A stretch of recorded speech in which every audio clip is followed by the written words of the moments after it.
The story begins with the grand opening. Welcome to Hazbin Hotel. Please, check in and subscribe to our redemption educational programs. The place was buzzing, filled with guests. One of them shouted in disbelief.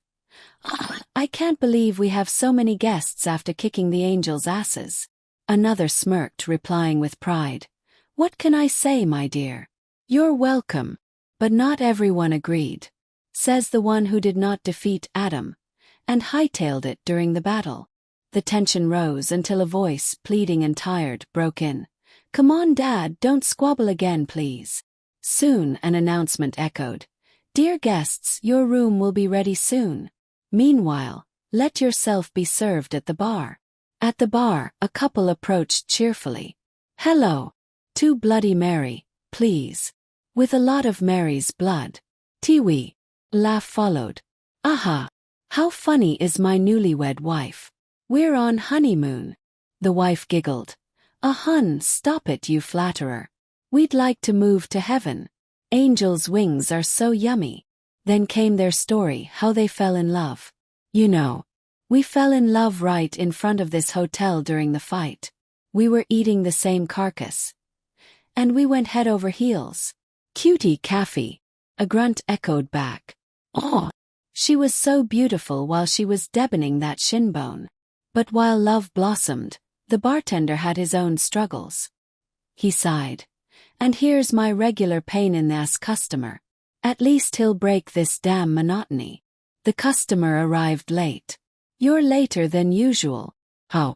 What'd you like to drink? Meanwhile, the honeymoon couple still waited. Hey, what about our drinks? Tapping sound. Turn. And then the eruption. Fuck your drinks. A blow landed. Ow! Make them yourselves. The bartender looked closer. Why were you hiding here? Legs. The answer came weakly. Was it a hard day? Wanna talk about it? You okay? Hey! The truth spilled out. Did Valentino do this to you? A hand reached in comfort. Then rage. Shit. I swear I'm gonna rip that son of a bitch's dick off. But the other shook his head. It was just my fault. Don't worry, buddy. I'm okay. The confession continued. It was getting late and that idiot wasn't satisfied yet. I was so tired. And we fought. The bartender scolded him. And you cry over a minor creative divergence. It doesn't matter, he muttered. So I left the shooting half done. I mean, you know, right? Just a minor creative divergence. The bartender growled back. Don't give me this bullshit. Don't go. We'll shatter you in pieces. But the broken voice replied. I'm already shattered. Then the boss called. Vara. My boss. Yes, Val. Coming right away. Another voice cut through, desperate. Angie. Sorry for today. You're better now. Can you please come back so we can talk about it? I miss you, honey. Only a growl answered. Grr. Later that night, the silence broke with a creak. Engu. Someone stirred. Huh. Then came the sting of sarcasm. Is this the kindergarten? You even pick me up now. But the reply was firm. Shut the fuck up, I'm just inviting you to hang out. And the night at Hazbin Hotel carried on. The bartender's voice rose sharply. To drink something. I mean, yeah, maybe venting about your shitty day while guzzling alcohol will help you feel better. Or maybe it'll make those who, how the fuck should I know? I'm just a bartender. He coughed twice, then lowered his tone. Have been worrying about you all night, feel better. Well. Get that ass moving before I change my mind. The reply came with sarcasm. Such an original way to ask me out for a date, Muskie. But the answer snapped back. It's not a date. And that's not my name.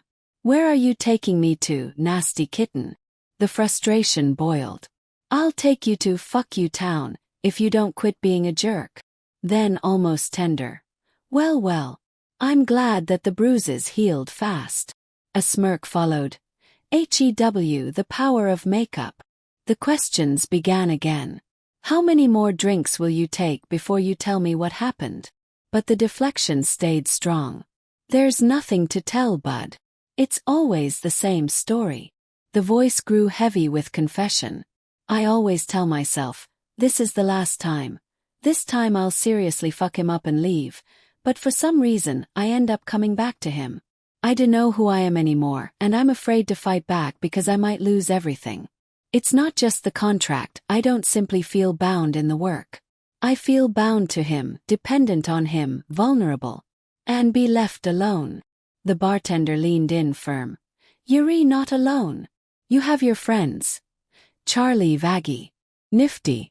Fat Nuggets. You have me. Another round was called. Another round, sir. Coming right now. Confusion flickered. What are you doing? The reply was wild. I'm fucking well the night. Aren't we here to have fun? Kiske, gimme something strong. It's gonna be a long night. The bartender countered. No. We're here to talk. Come back, lil brat. But the night spiraled out. I'm addicted, gasp, to the madness. Ain't nothing to see here. I love this song, this hotel is war. Drips echoed, voices chanting. My Atlantis. We're forever gonna have. A stranger's voice cut in. Hey hotshot, do you want to sneak off with me? But the harsh reply was instant. Sneak off by yourself, asshole. A whack followed. More words poured out like lyrics. A fucking reason to sin. Let me leave my soul to burn and I'll be breathing it in. The bartender snapped again. Are you going to be like this the whole night? The answer came half singing. I'm addicted to the peeling. Be like what? Myself. Someone's jealous. The energy rose. Getting higher than the ceiling. But the bartender warned. Stop messing around. You're too drunk. The answer was sharp. And you're not drunk enough. Come with me. The chorus raged again. And we're never gonna want this. Just concede and give in.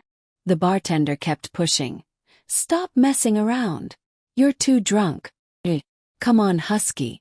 We both need it. The words collided. Feeling to end. Grab. And you're not drunk enough. To your inner demons, just for tonight.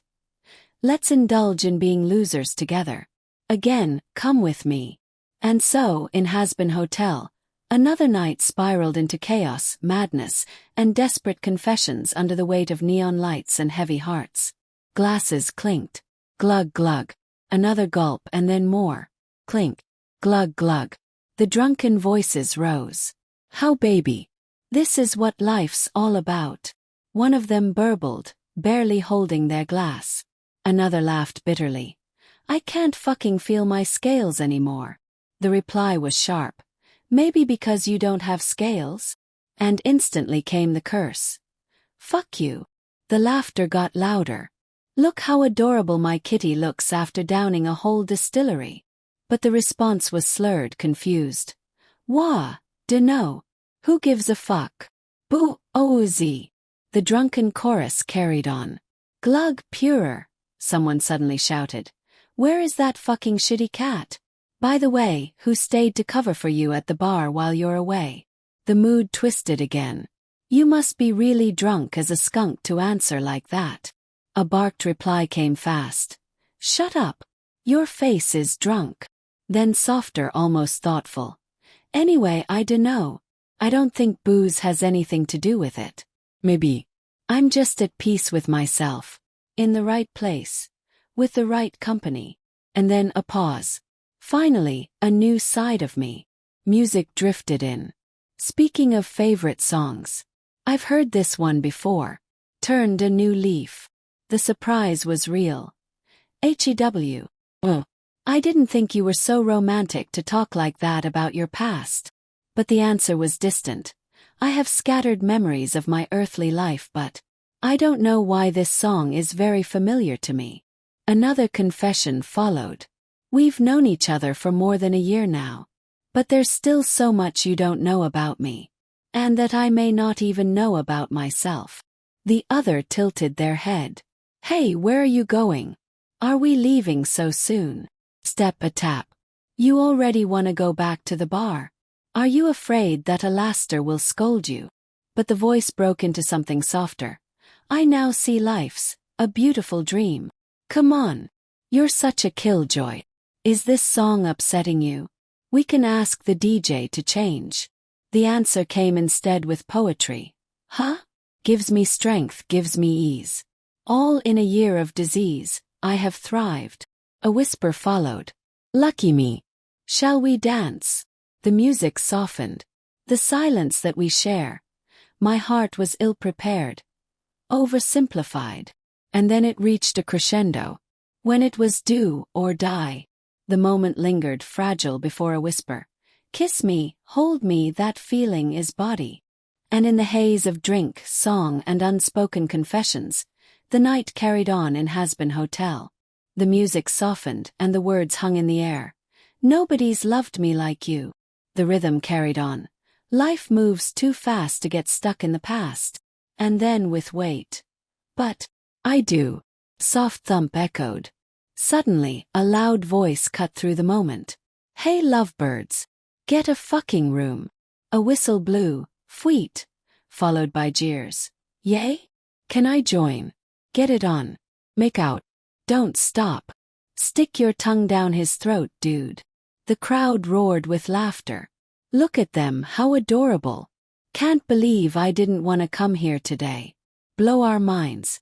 Smile for the socials. Embarrassment flushed the air. Okay. Maybe it's time to go back to the hotel. And so the night faded. What a crazy night. I think I broke my record for the worst hangover. A door creaked. Creak. Then came a teasing voice. Nah, from the way you were dancing, you looked pretty sober to me. A nervous laugh followed. He, believe me. I just wouldn't dance if I was sober. Still, you weren't bad either. And then, hesitantly. Hey Husky. What would have happened if those rednecks in the club hadn't interrupted us? I mean, yeah, it seemed like we. The thought hung unfinished. Had a really good vibe. But a dismissive reply came. It's the alcohol talking. Rest up, it's been a busy day for you.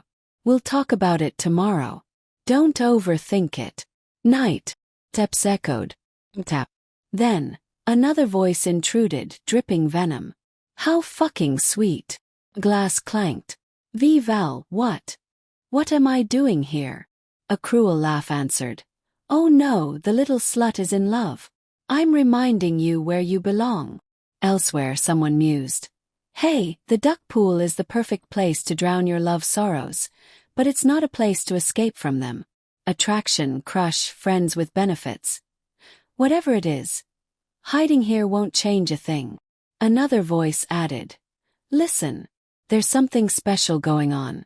The only ones who haven't figured it out are them. Agreement echoed. Right. They should talk it out. But protest rose. But Dad, what kind of therapy is this if you say it's useless? A booming voice cut in with irony. And here comes my duck therapy kicking in. A sign read. Therapy Duck Spa. Hush fell. Oops, do you think we were talking too loud? A grunt followed. And finally, a voice muttered bitterly.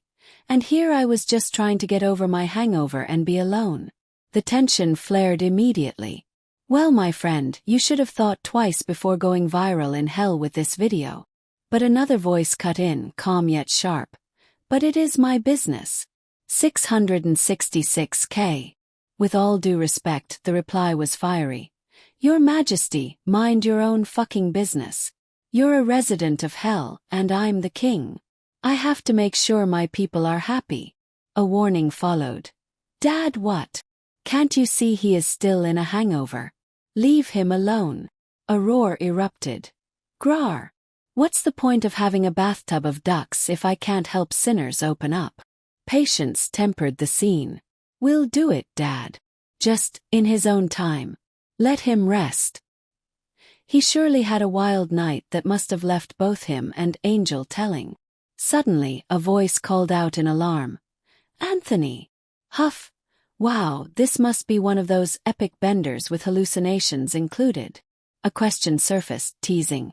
Wait. Isn't Anthony the human name of your porn actor friend? The correction was immediate. Huff huff, his name is Angel, Dad. And how do you know that?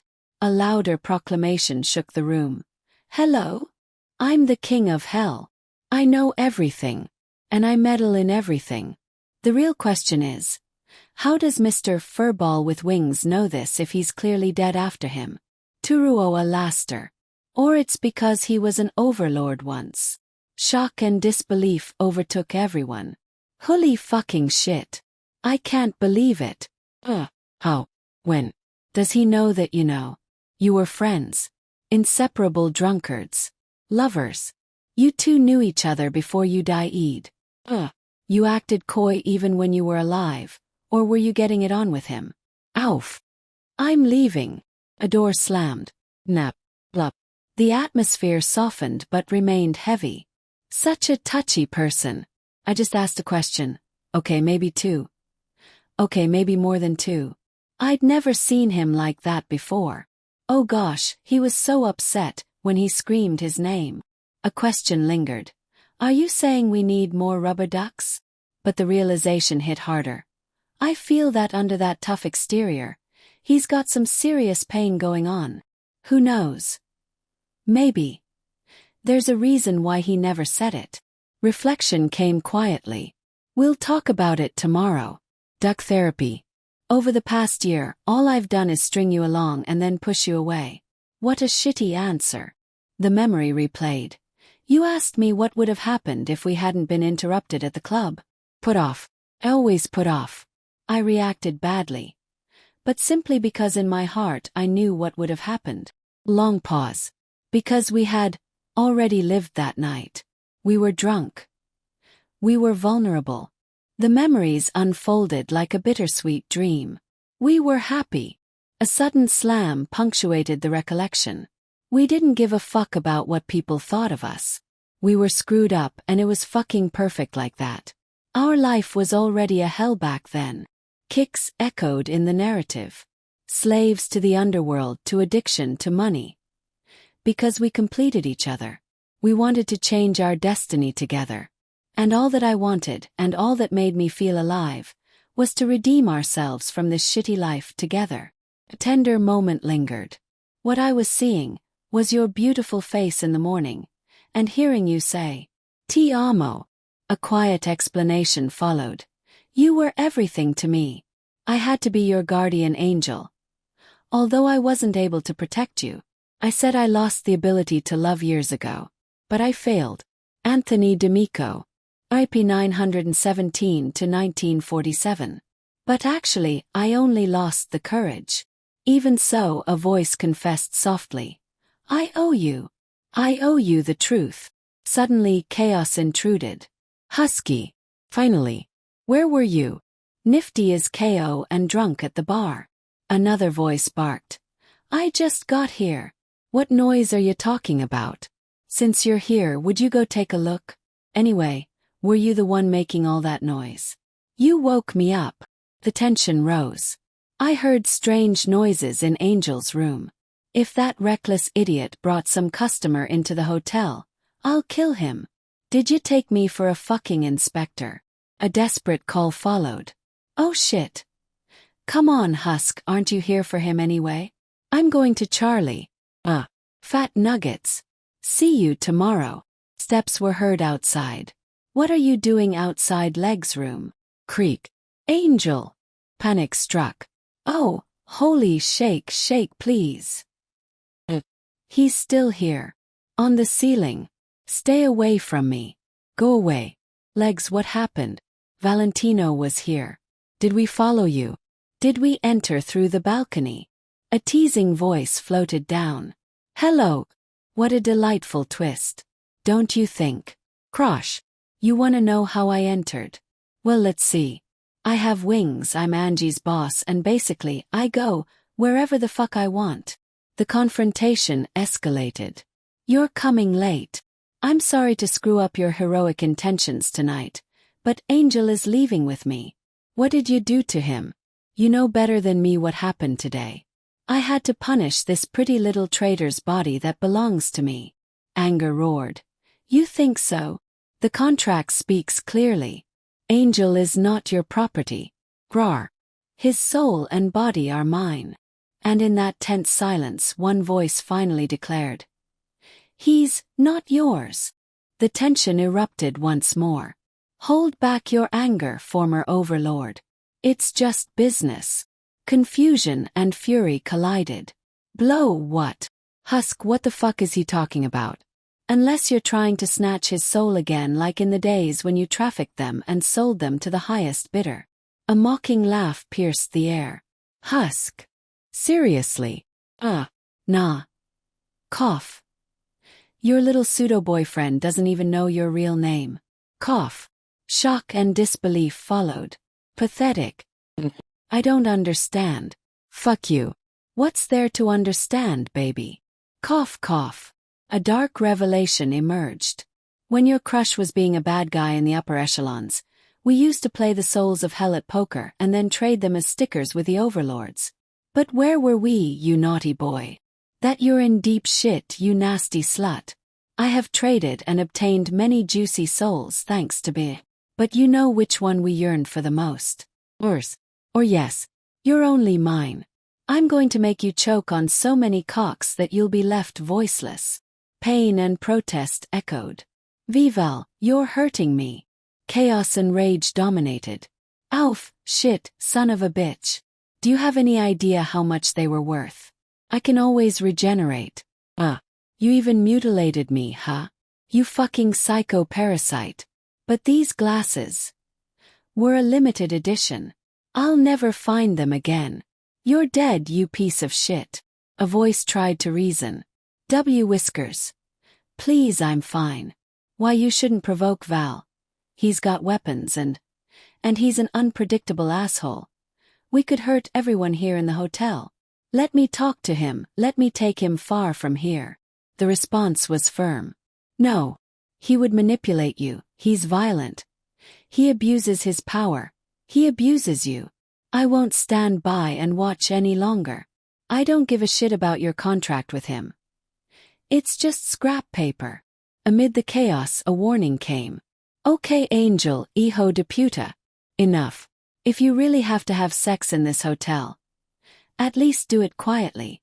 If I destroy him forever." Explosions and panic ensued. Spam. "What the foo?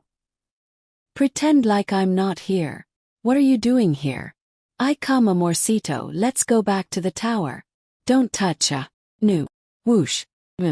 Creative divergences with my employee. I was just leaving." Gunfire and tension escalated. Val. Bang bang click. Chaos peak. "Puer, you're all fucking crazy in this shithole of a hotel." New. Husker. Whiskers. "That was a close call. Can you hear me?" Husk. "It's okay, alright. Husk. Stay with me, look at me. Please. NF. The chaos had reached another peak. "You're going to be, foo. CKI okay. Fucky, seriously. Angelic weapons." Confusion and desperation filled the air. "Come on. What was I supposed to do? Let that rabid cat tear me apart? I'm running a business here. I'm an important person." The reply was cutting. "No, you're a bastard and a psycho. Look, he started it. Remember, you little bitch, you could have avoided all this if you had just obeyed me. I'm not entirely responsible for what just happened. Your friend is fighting for his life, and it's all your fault. Happy now? That's why nobody will ever love you." A warning cut through the tension. "Enough. You've been warned. Next time I won't miss the target." The defiance was immediate. "Oh really? Too bad there won't be a next time." Threats and chaos collided. Blow. Cough cough. "It doesn't end here, Angie." Resistance met the fury. "What? Why should I? He's running away." Veniki. Sitya tropot her mierda. Husk's injuries were critical. Husk is more important. He took 3 angelic bullets. And he's not regenerating. Vaggy. Let him. Please seek help. Cough. We'll talk about it again." The severity of the situation was clear. He's in critical condition, Vaggie. Jumping down with just one wing hurt more than I thought. That little slut will hear from me when he gets back to work.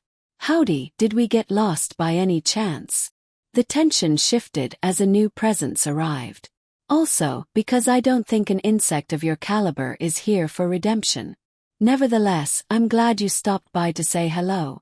Sure, I had to wait for you to be mutilated first, for you to harass my guests and cause damage to the hotel. But believe me, it was worth it.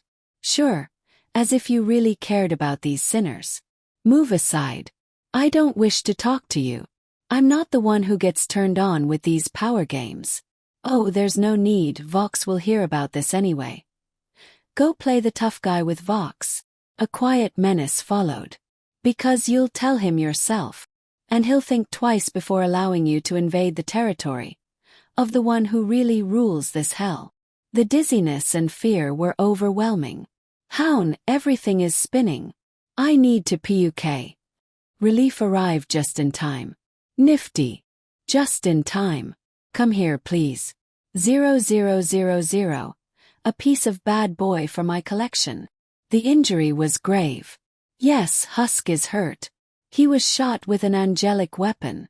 Is Husker hurt? But you know him, he's a tough guy. He just needs a lasterai.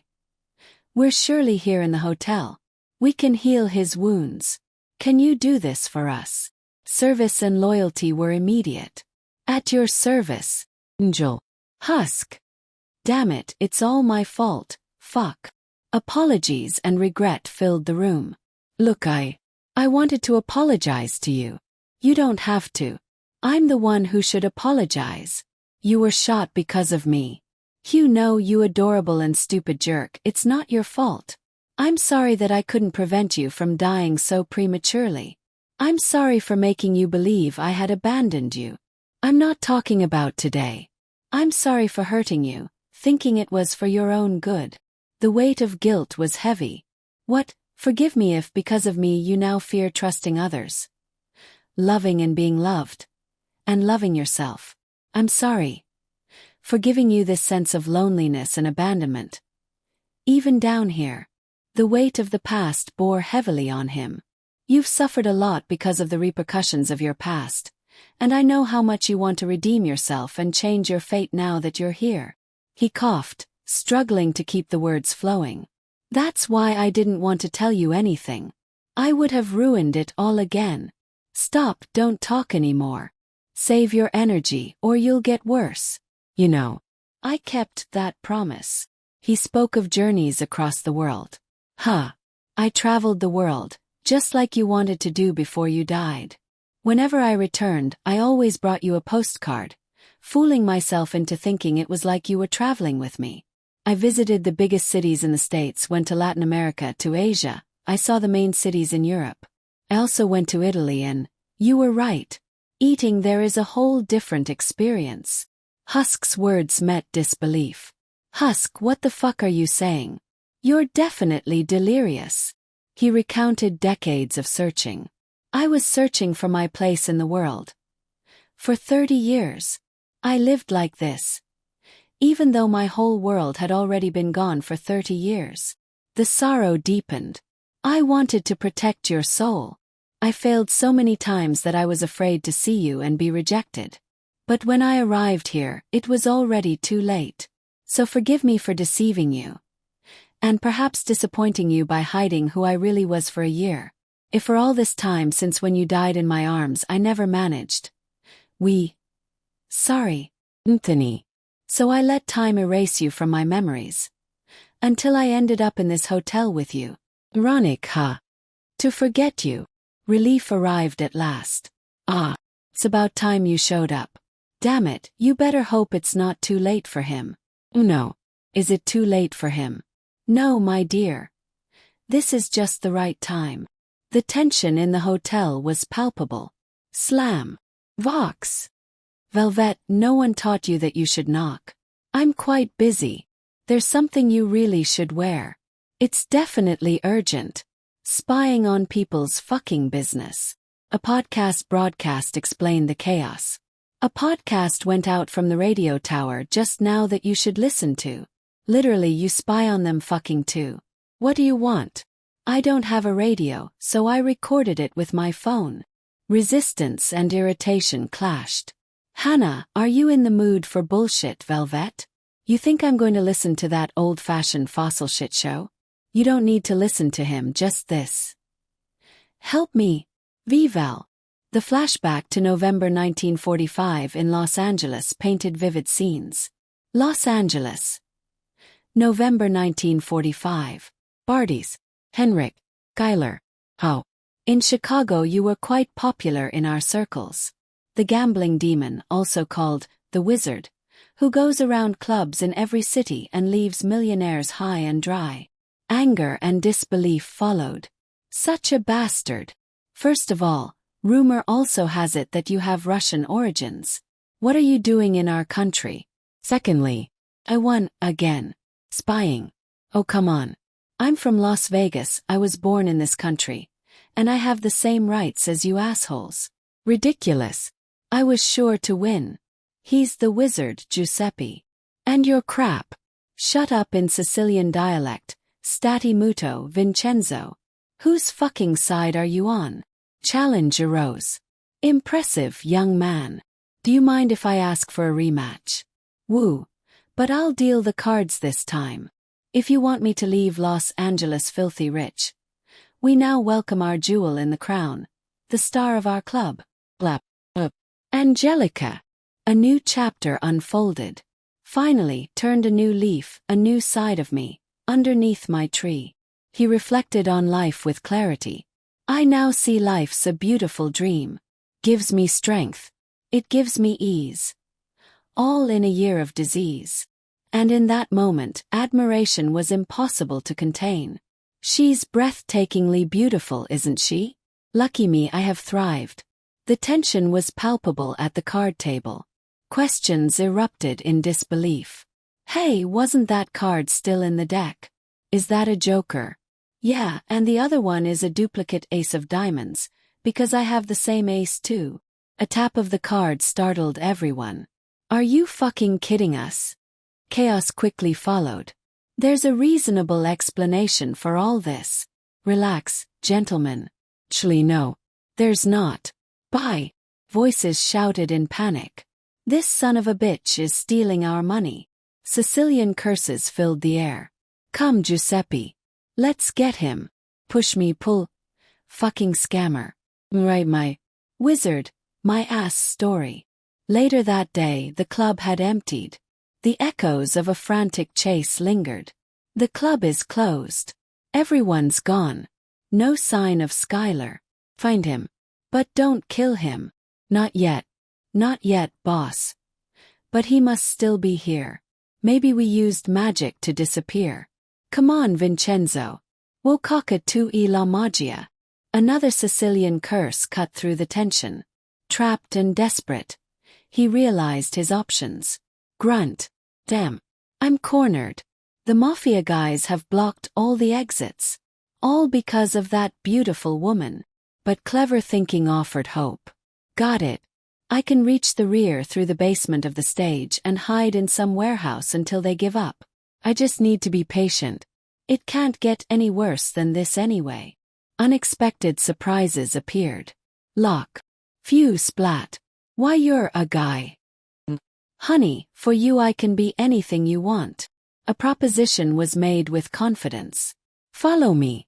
My shift is over and I don't usually offer extra services to club members. But you're quite hot so I'll make an exception. I don't fuck kids. Dude, you want me to save your ass from Don Sorrow and his henchmen, or you wanna die? The motives were clear. We're not going to have sex. I just need an excuse to bring you out of here. Also, don't be fooled by this pretty young face. I'm 28 and largely experienced. You're the one who looks old instead. The only option you have to save your skin is to trust me and play along. Son of a... Just kidding. You're quite the looker. I've been watching you for long. And judging by the way you got caught. Boop. You were watching me too. Urgency drove them forward. All right, let's go. You'll reward me when we go to cash these chips in. Those are mine. You thief. You're one to talk. A chase escalated as suspicions grew. I think you saved something that belongs to us. Could you? Hello, angel face. Kick. Ouch. Let's get them. They're both running away. Do you think I'm dumb? I know that you're cooperating with them. Bang. What are you doing? Put me down or I'll be killed too. Bang. 7. How did you know I was tricking you? You seriously wanted to scan a scanner. I'm fucked. Misunderstandings compounded. Great. Now they'll think I'm your accomplice and they'll make me pay for it. Stay still. N00000 disappear. Course. Stop, it's pointless. They're all blocked. We can't just disappear. Is there a backstage exit we can use? What are you doing? You wanna die? Please, I have my whole life ahead of me. Antonio. One never been here. By losers. Chiminkia fate. Come on, band over the traitor to the boss. What the fuck are you doing? Too bad it won't happen. 'Cause in fact we have. A mistake was realized. Shit. We let him get away. We overestimated him. He's still here. In my head, the smoke cloud would cover and last longer. Clap. Clap. And as tensions simmered, new orders arrived. So fried. Enough with this wassail. The boss is here. You're fried, dude. More fried than a calzone. Or a panella. Or a crispella. Typical Sicilian fried street food. We need someone as good as you. I'm getting hungry. We'll take those back with interest. These are the names of rival clubs and gangs you can purge. Donsaro, what are you doing? You'll make him work for us. Antonio will be your partner. You'll stay by him for as long as you pay your debt. Young man, you have some excellent skills. And I think I'll send you to a good place. To exploit them. What about the money he stole from us? This is where he lived. The place was modest, almost bare. He didn't bother with a full house tour because there wasn't much to see. Upstairs lay his bed, yet his guest would have to settle for the couch or the floor, whatever fit best. The toilet flush was broken, requiring a bucket to manually flush water. The lamp short-circuited occasionally, catching fire, yet it remained the only source of light. Despite the humble surroundings, he was curious about his guest. Tell me about you, how come you're so good at gambling? Memories emerged. As a child he didn't care. His mother had worked at a casino. He had basically grown up among slot machines. Dreams had always been bigger. He wanted to become a great and esteemed magician. The guest laughed, affirming that it really suited him. You're obviously talented. The conversation shifted. What about you? Were you dreaming of working for the mafia? He laughed at the thought. The mafia was family. His father a big deal in New York. But he had left that world behind to start anew in Los Angeles, chasing a Hollywood dream. Don Sabo was not his boss, just a creditor. Once the debt was repaid, clubs and brothels would be behind him, and he could devote himself to his passion. The gangster life had been pressing. Rules needed to be established in this house, yet boundaries were clear. Mind your own fucking business. Don't talk if you don't know shit. In the present, concern lingered. Would he be okay? Of course, my dear. In 3 days, he'll be as good as new. Husker still has his overload powers, and his wing will heal intact. I'd rather worry about how his former earthly partner is doing. The truth emerged. A demon always researched before acquiring a new damned soul. That was why he had brought them together, to see how far they would go. Shock and realization followed. Discovering hidden truths about someone long known brought disappointment, guilt, and longing.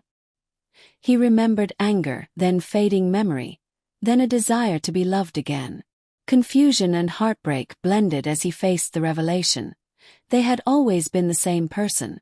Years of waiting for an impossible love filled his thoughts, knowing he might never deserve it. He imagined redemption in heaven just to meet them again. Yet slowly he had been moving on, finally starting to get over it. The past was shared in fragments. Tell me about him. Well, his name was.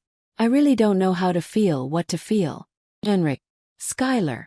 Skylar had been a nomad, born in Las Vegas, moving to Chicago, traveling widely, exploiting gambling skills to swindle rich millionaires and gangs. He had ended up a victim of his own skill in Los Angeles, in debt to the mafia, ultimately working with the narrator. They had worked on behalf of Don Sorrow, swindling and cheating at casinos and clubs filled with criminal organizations and upper-middle-class VIPs. Posing as a rich married couple, they appeared naive but were expert strategists. Over months, everyone came to know and revere them. Shady games were not limited to poker. They followed patterns. Jenrick played dirty while the narrator ensured no one noticed. They became Mr. and Mrs. Myers, winning repeatedly, learning the tricks of the trade, growing closer, and slowly realizing mutual feelings they had never admitted. Plans were made for normalcy. If they returned to public places, disguises would be used, but appearances didn't matter. The attraction was undeniable. That night, they toasted and had fun without scripts, dancing until exhaustion vanished. Everything slowed, they were themselves. Music shifted, gazes aligned, and a sense of freedom enveloped them. The alcohol was irrelevant. They were happy, truly free, and nothing else mattered. All that night they wanted was each other. Outside interference was minimal. The driver warned subtly, but he dismissed it.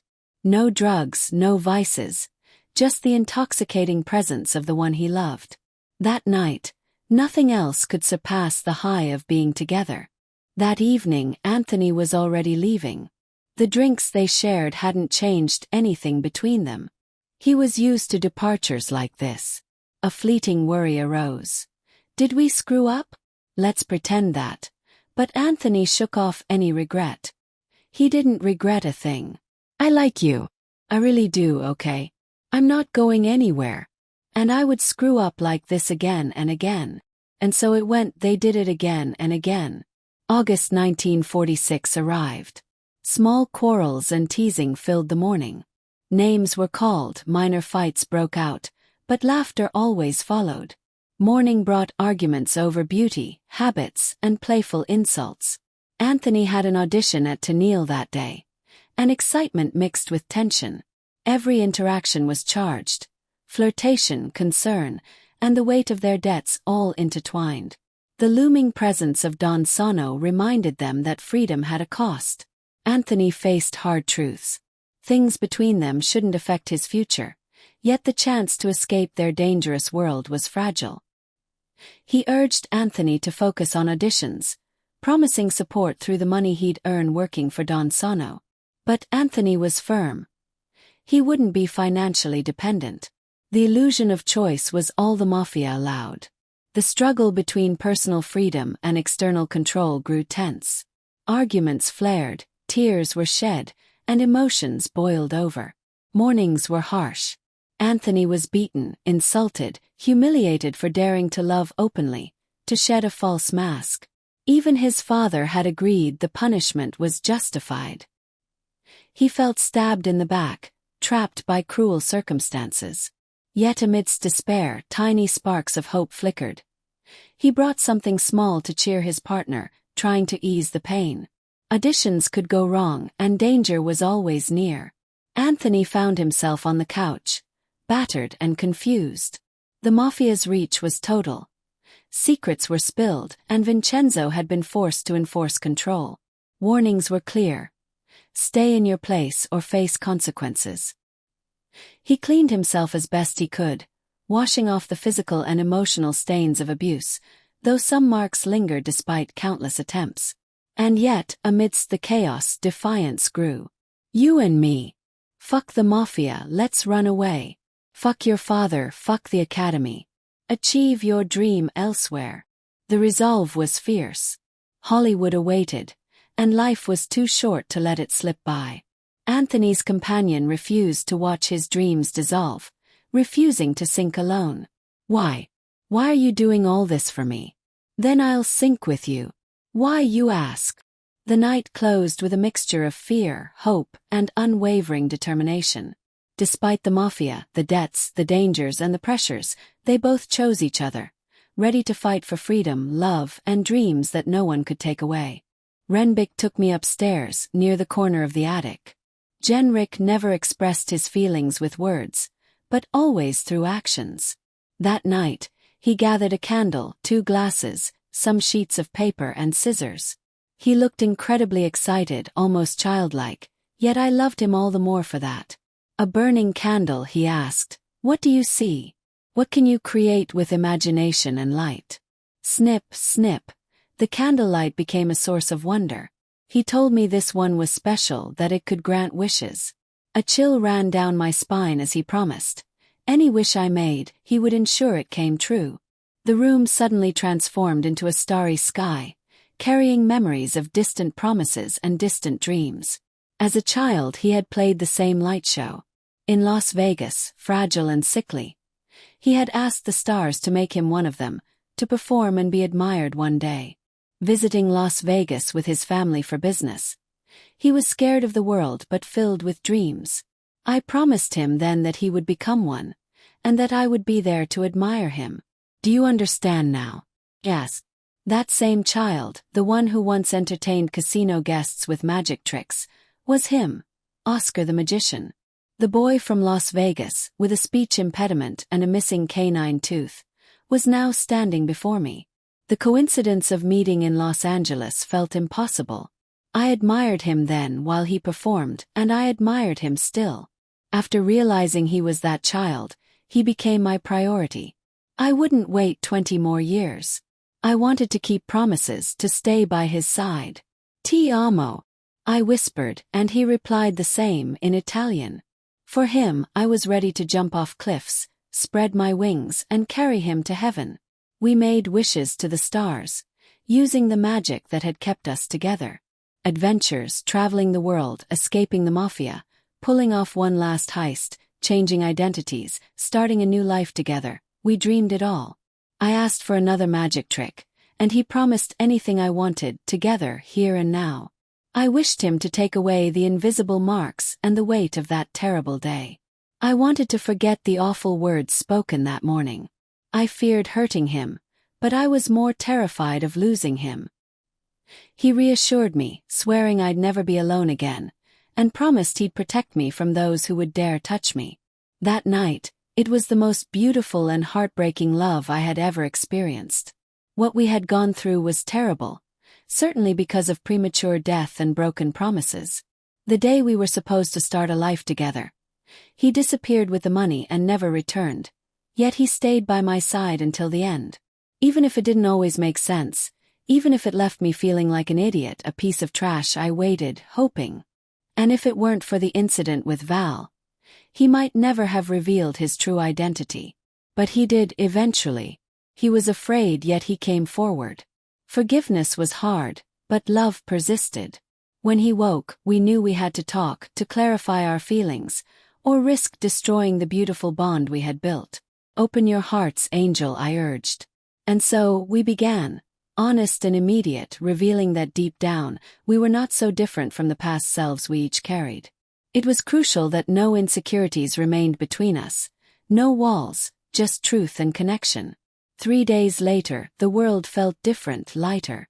The air was charged with anticipation and the quiet certainty that the path we had chosen, to stay together, to face danger and dreams as one, was the only path that mattered. Val had pushed too far, and the anger boiled over. "Fuck you, Val. You don't own me anymore," I yelled, threatening to make him drink liters of cappuccino after a quattro formaggi pasta and an expired tiramisu. I would lock the crapper and swallow the key. Husk tried to calm me down, and I realized it was him, my presence finally grounding me. The pain was still there, but so was relief. Big Kitty, I had waited so long for this moment, and finally it had come. What a coincidence, right? I thought as the chaos unfolded. Would we sleep some more, or wait another year for another secret to surface? Val reminded me that he was my great-great-grandfather, an absurd claim, yet fitting in the madness around us.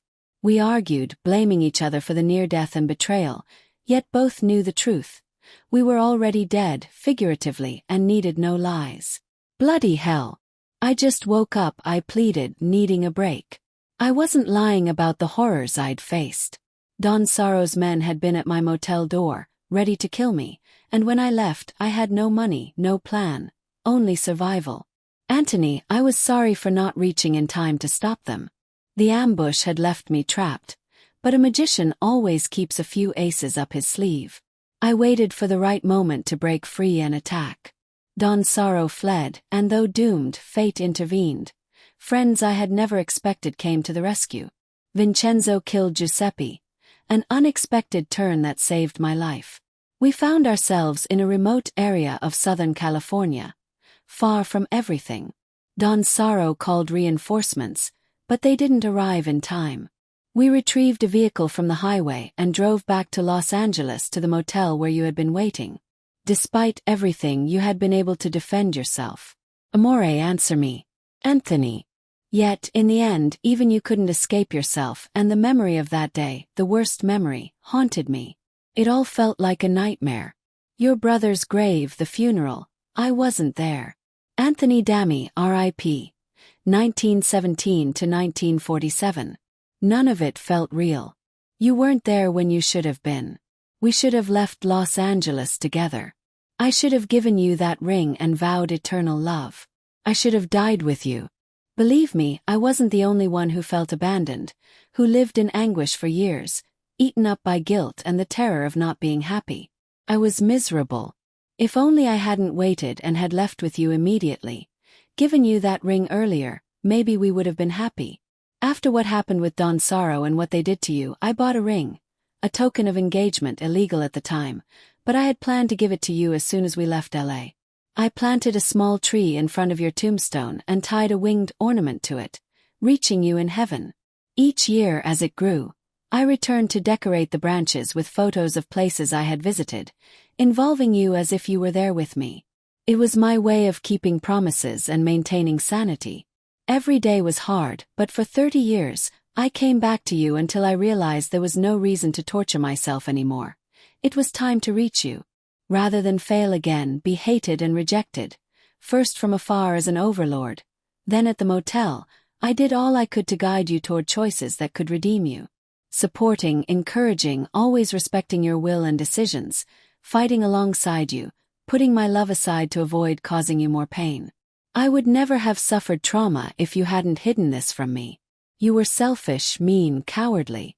You showed other people's truths but hid your own, lying and hurting others. You hurt me. Yet I knew you had never truly lied to me. Stop calling me that, you demanded.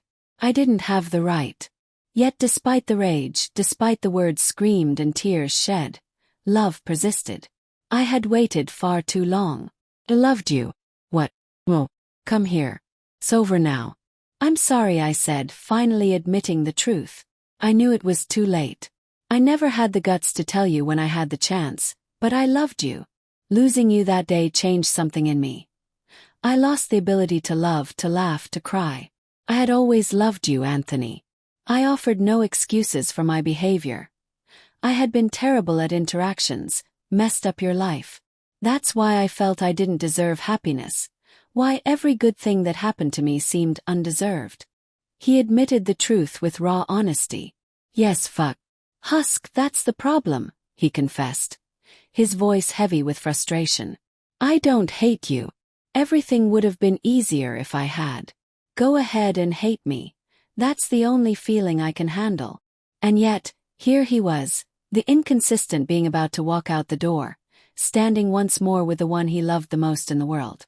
It had been years since he had vented like this. Are you any better at least? He asked, trying to gauge her feelings. She admitted slowly that she was.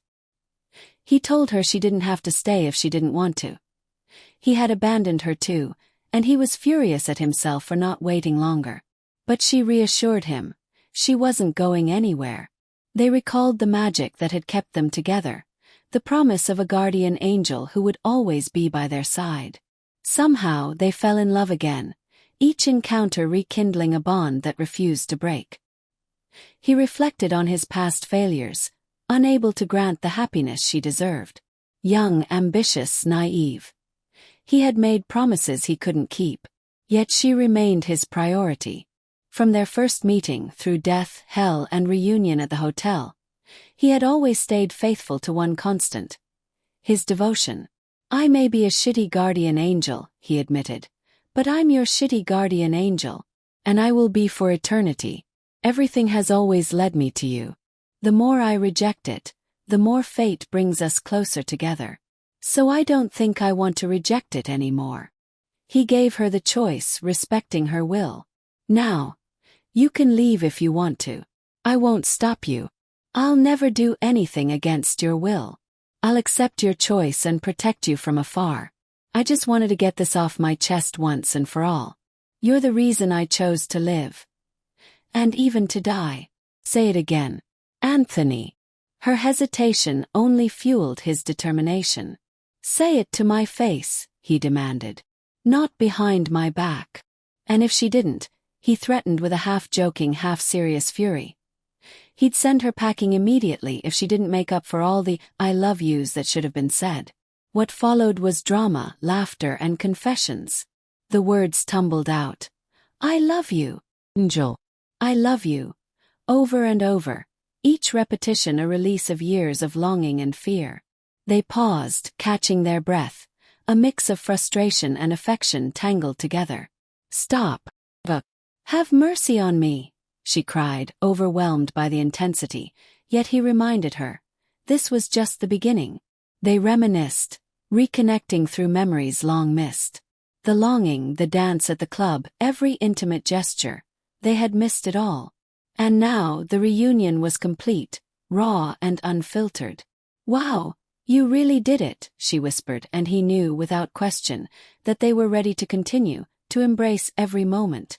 Even the playful interruptions, their child, the mischievous teasing, the chaotic laughter, wove seamlessly into the tapestry of their lives. Every touch, every laugh, every heated confession brought them closer. He asked, teasing, "Does it bother you?" and watched her reaction, checking her comfort, gauging the joy and embarrassment intertwined. The years of longing, separation, and misunderstanding melted away in laughter and shared emotion. He missed her like crazy, and he would never let the distance return. That was the truth of their reunion, the story of love and resilience that refused to fade, a love worth every risk, every tear, every heartbeat. He laughed and teased, calling out, "You too, Ragnetto. Actually, you really are a spider now. You took me at my word." She chuckled in return, noting his wit. "Forget the magician. You should have been a comedian. You haven't changed at all." He admitted that neither had she, though Renki had never had a rough tongue, and Anthony certainly didn't have 6 arms. "Don't tell me you mind," he asked playfully. "And do you mind?" she replied. "Not a bit." Then came the tender confession. "So you like me the same?" he asked, seeking reassurance. "Do you like me the same?" she mirrored. Henrik had been difficult to compete with, but her answer was unwavering. "I love you the same. I just love you, baby. I like you no matter what, with any look. Course I like you the same. I love you. Finally, I can tell you as well." Life continued to move forward. He asked if she needed help at the bar, noting that he was temporarily unemployed while all filming was suspended. "It won't always stay this way," he assured her. Meanwhile, Alastair had imprisoned Valentino in his podcast. Vox discussed an agreement, potentially affecting the souls involved. She pondered her own existence in limbo, unsure of whom she belonged to. Reflecting on the past, they spoke of belonging. "If I had to choose to belong to someone, 'cause you would respect me and love me, maybe even more than I'd love myself. I'd like to belong to you," she admitted. And so, as Benki had been to Anthony, she wished to be with him now, to have him continue being her guardian angel, catching up on everything lost over the years. Though the pace felt overwhelming, she reassured herself that he didn't need an immediate answer. Finally she gave in. "Yes, Anthony. It's all happening too fast, but yes." The joy was palpable. He couldn't contain his excitement. Angel Dust, no matter the name, would be his partner if allowed. It's always been yes. You silly kitty, so old-fashioned, he laughed. And he reaffirmed his love. I love you, Angel. I love you too. I've wanted you for so long, you can't even imagine. From that moment, he promised to erase all the marks of pain, humiliation, and past abuse, replacing them with the warmth of his love. I'll never make you feel that way even a single day of your afterlife, he vowed. Weeks later, life had settled into a new rhythm. The duck session was about to begin. Observing her wings now fully restored, he noted how well she was recovering in her new role. Yet, as always, Angel faced harassment from clients and attempts at lewd acts. Despite the chaos, he remained by her side, bringing humor and affection, supporting her with care, always mindful of her safety and happiness. Even in the midst of all challenges, their bond had grown stronger, cemented by love, trust, and the shared laughter of those everyday moments. The day had taken on its usual chaotic rhythm at the bar. He called out, teasing and energetic. Are you done renaming all the drinks I hand you? Her reply was playful and teasing as well. I'm just getting started, amore. He laughed, watching as she crafted cocktails with her own unique, cheeky flair. Each drink carried its own outrageous name. The 69 Special, multiple orgasm for these gentlemen, a menage a trois for you, and the iconic shove it up your ass. The bar was alive with laughter and energy, and she was thrilled to see everyone happy. It's so good to see you guys happy, she exclaimed, offering to take a guest away for a more private experience. Amid the chaos, the bar's antics continued. There were wild orders of a red slut cocktail and a quickie for the daring patrons, and though some tried to resist, nothing could stop the flow of energy.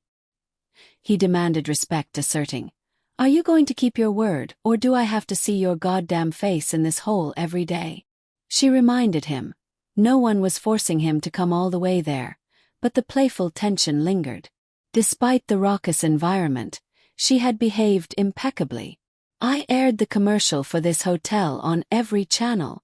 I didn't harm any guests, and the V's will never step foot on your territory again, as long as you and your friends stay out of ours. She acknowledged his respect for agreements. Yet he challenged her insistence. I am not yours. Why won't you still return me, Val? The banter escalated, filled with frustration and laughter. Then the truth surfaced. Was it really Val? The answer confirmed his doubts. Yes, it was him. He knew his soul was still in Alastair's podcast, and he insisted that he deserved to stay there, small and insignificant as he was. Defiantly, he declared his departure, refusing to give in. Never. Let's go, Velvet. The antics didn't stop. Even a wanted selfie in the duck pool had to wait. In the midst of it all, farewells were exchanged. Bye-bye, Vox. See you next time. He offered a warning about cords snapping, but the reassurance came quickly. Fear not, my distrustful friend. This cord never snaps. The teasing continued with quick jabs at protocol. Order from the table like everyone else, asshole. Old friends returned, and decades of familiarity resurfaced. Vinny had come back, greeting them with warmth despite the past. The history between them was long and complicated, yet respect endured. Though not a leisure visit, the presence of old bonds brought comfort, and the past seemed to fold into the present. Challenges of the afterlife and lingering guilt were acknowledged, yet the focus remained on happiness and redemption. What matters to me is that you guys are happy, and that you can pick up where you left off. He reminded them that years of anguish and guilt could be reconciled through understanding and support. The duties here concluded. He urged Henrik and Vinny to be present for important future events, ensuring that moments of connection would not be missed. Even in private conversations, playful jealousy and protective instincts surfaced. If he's cute, you can introduce him to me, but if I did, you'd kill him. Yet, humor persisted alongside love and concern. Finally, an urgent reminder lingered over the night. Tonight, everything had to be revealed. Secrets and truths would be laid bare. No more half measures, as the story's next chapter prepared to unfold in honesty, laughter, and emotional reckoning. That night had finally arrived at the Hazbin Hotel. The day was over, and a sense of renewal hung in the air. She felt it deep inside, a desire to turn a new leaf. "I so badly want to go out," she exclaimed, having dressed up for the evening. "Where are you taking me tonight?" The anticipation was tangible. Yet, even as she approached the lights, there was a moment of comic confusion, clicks and malfunctions, but soon she discovered a new side of herself, hidden beneath the tree. "Shall we dance?" she asked, embracing the night with grace and wonder. As she moved, the world seemed transformed. Life revealed itself as a beautiful dream, granting her strength and easing her burdens. In just a year, she had thrived despite disease, finding ease and fortune along the way. She felt lucky, alive, and whole. Her voice whispered her desires, her intentions echoing in the air. "Posa me, pull me, give me my Nathan, write my story, my rhyme, break my cycles. I just wanna trust endless spirals." Each word was a thread, weaving the tapestry of her soul. And then she discovered the magic, special and profound, a magic that could grant wishes, even the one that mattered most, to stay with the one she loved forever. It was a promise suspended in the air, waiting to be fulfilled. Turning to Anthony, she asked, her eyes shining with hope. "So, what do you think?" The answer lingered in the air, heavy with emotion. "Shall we fulfill this promise together?" she pressed, the question trembling on her lips. "Would you make me?" She paused, her voice soft but determined. "The happiest demon in the entire well?" Anthony's reply was simple, yet it carried a lifetime of meaning. "Yes. 1,000,000 times," she repeated, her heart soaring. Again the word yes echoed, sealing their fate, their joy, and their shared love. The moment erupted in celebration, a slam of happiness and the cheers of friends. "Hooray for the newlyweds!" someone shouted. "Fuck yeah! I'll be your maid of honor. I want to eat the entire cake." Laughter and jubilation filled the room, a reflection of the love and support that surrounded them. Redemption for her was not an abstract concept. It was tangible in this moment. To have the love of her life by her side, to be supported unconditionally by friends, and to feel valued and cherished. This was her home. This was where she belonged. And in that moment, she realized the truth that had guided her all along. Heaven is not a distant place or a lofty ideal. It is where the ones you love are, and where you truly belong.